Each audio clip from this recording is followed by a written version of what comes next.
Hello, viewers, and welcome. I know this isn't your regularly scheduled program with the Trojan, but this is my introduction video. You can call me ShySky.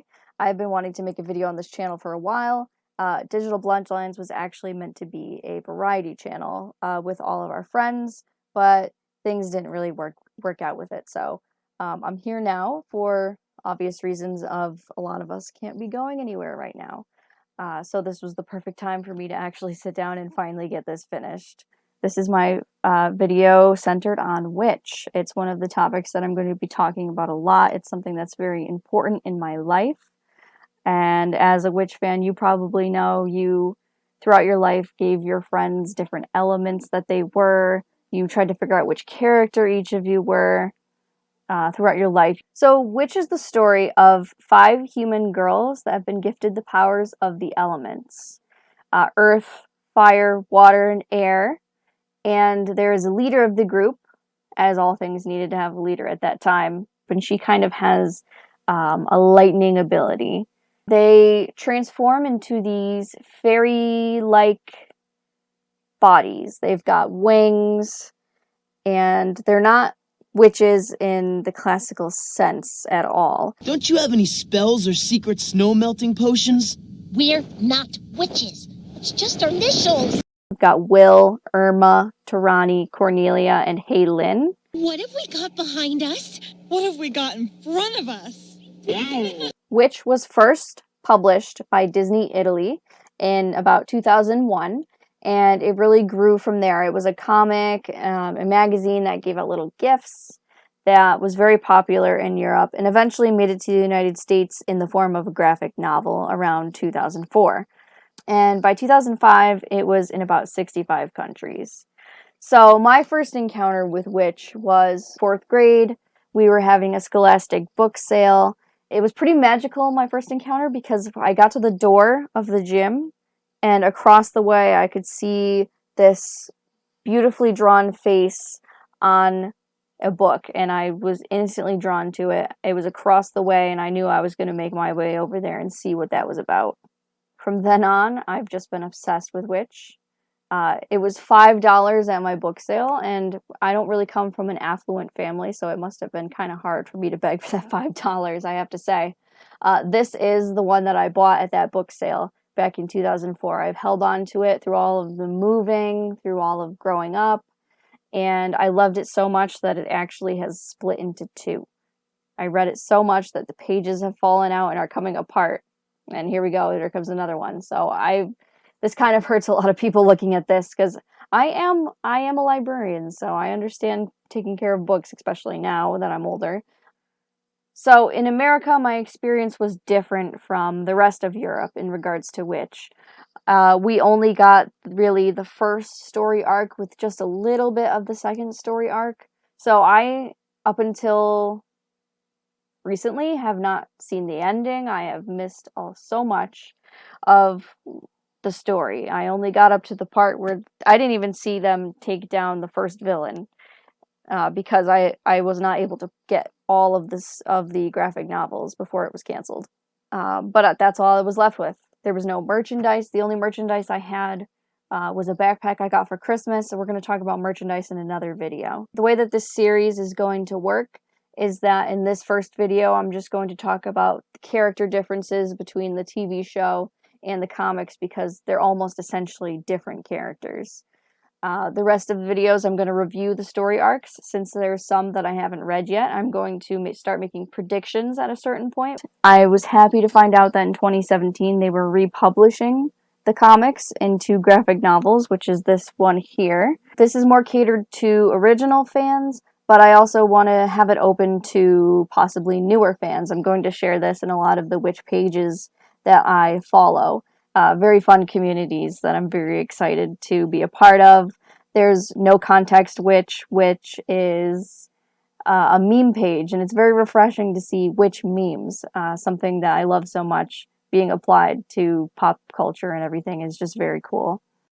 So I'm going to try to read from my notes for this because I did write a lot. So what I really want to get across is that watching the TV show and reading the comics are almost like 2 different experiences. As a TV show, I understand that things had to be a little bit more action-y. Characters had to have a little bit more exaggerated personalities, which we do see. A lot of them are oversaturated in terms of how they behave, what they say. They're all unique in their own way, but they are essentially not exactly like the versions that they are in the comics. So first I want to talk about Cornelia, actually, because I feel like her character differences are more extreme than the others. In the comics, Cornelia is more of this calm, cool, collected character where she has calculated decisions. She's very thoughtful. She's very sophisticated and elegant, I want to say. Actually sticks up for Will when she is being bullied by the school bully and encourages them to go to the school party and hang out with them. Whereas in the TV show, Can you believe Irma didn't want to throw you a party just because you told her not to? Give me 13 hugs, birthday girl. Oh, hey, Lynn, I got your note. Thanks so much for the invitation. So, what time are we eating? She invited New Girl too? Cornelia? We've got to go get her. You're serious? You want to skip school on picture day? Hello? Will's been seized by the forces of evil. We don't know that. Huh? We don't even know how to find it. Girls! when we look at Irma, she is essentially like herself in the comics. She's a little bit more snarky because she is the main comic relief of the show, where she's delivering all these snappy, quick lines, where she is very funny in the comics as well. Ignore him. Yeah, evolution did. One day we expect him to slither back into the Y. No, somehow I cannot imagine your grandma wearing that. People tell me what to do.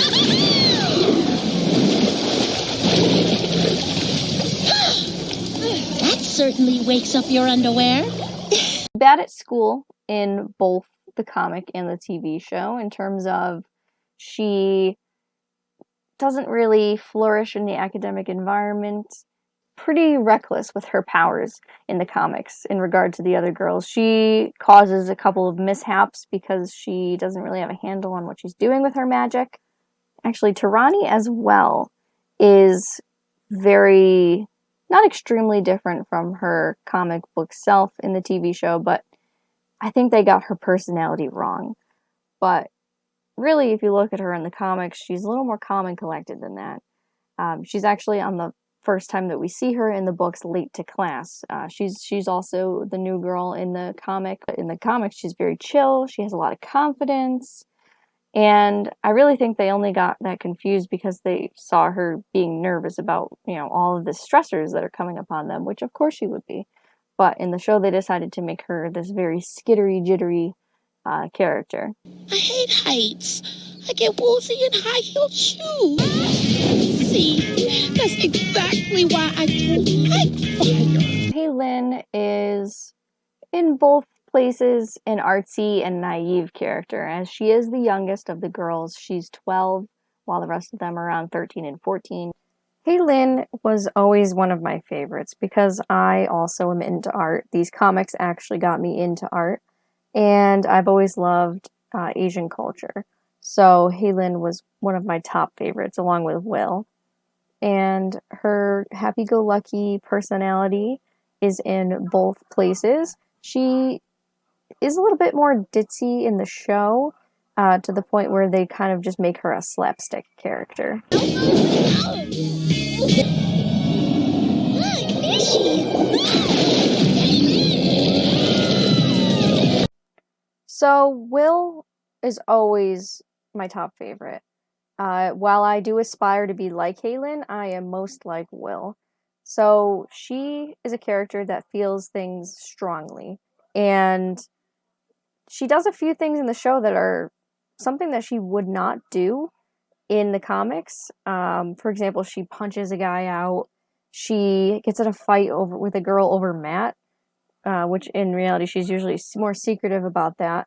In the comics, she is very shy about that and very reserved and quiet, and has body image issues that you see actually very early on, because when you do compare the Guardian versions of themselves to the human forms, it would make a girl about 13, as she is, a little insecure, because when they go into their guardian forms, for some reason, they have the bodies of, I want to say, 20-year-olds. It's a little confusing as to why. It just makes them this more powerful adult form of themselves. In the TV show, she's extremely bold. And actually, in the TV show, she comes off as a leader much better than she does in the comics. Cornelia, Tarani, block the stairs. Hey, Lynn, find us an exit. Irma, the rebel leader's down there. He's too heavy to lift out. His mouth alone must weigh 200 pounds. Well, I can't remember every face. Surely you don't ski on those tiny little legs. As surely as you can talk with that tiny little brain. Matt, fancy you being here. Do you ski? I mean, of course you ski. So would you like to ski down me? With me? I'd love to. You're the rebel leader I'm supposed to be saving? What are you rebelling against? Diaper rash? Hey, girly. So the girls in the comics are a little more thoughtful. They have more reservations. They tend to think about things a lot deeper and really reflect. Whereas in the TV show, they're very confident, almost to a fault. And with that, I conclude my first Witch video. Look out soon for hopefully the next one covering the arc of season 1 in the TV show and in the comics. Guardians, unite. Hi, my name is, Aldarn. Would you like to, do a 360 fake ollie with me sometime? What?